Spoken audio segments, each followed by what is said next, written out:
Your Daily 180, 180 seconds of pure Bible study.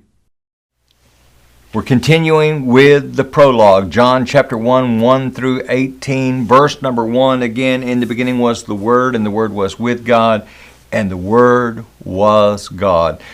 Let's talk about that for just a little bit. That phrase, was God. Incidentally, chapter 1, verse number 14 explains to us exactly the identity of the Word. It says in verse 14, and the Word became flesh and dwelt among us, and we beheld His glory, the glory as of the only begotten of the Father, full of grace and truth. Who is the only begotten of the Father? Well, we know that's Jesus. That's the second member of the Godhead.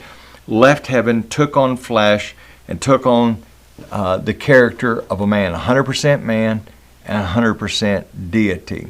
Now, as I mentioned to you, the New World Translation that is used by the Watchtower Society, the so-called Jehovah's Witnesses, they tout this quite a bit. But let me give you quickly 4 reasons, and I will go ahead and I'll post some of this information on beneath this video. But now let me mention this to you, that this information, I know the graphics are kind of small, but you can click on it, save it, put it in a document, and enlarge it. But number 1, it's grammatically incorrect, and I will share some information with you on that from Guy and Woods that shows that it's incorrect. Number 2, it's contextually incorrect. The immediate context goes against it.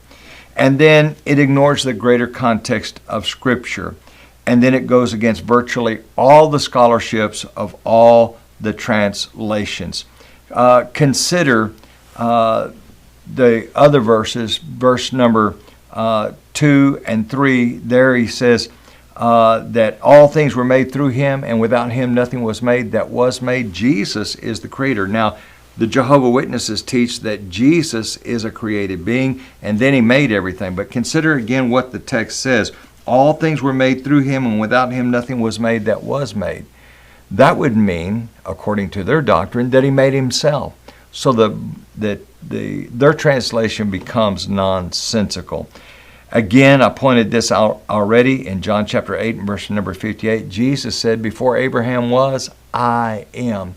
He is that eternal being. Now, this is very important for us to get this prologue down, so continue reading John 1, 1 through 18, because we're going to see as we go through the book of John how this unfolds. Join us again.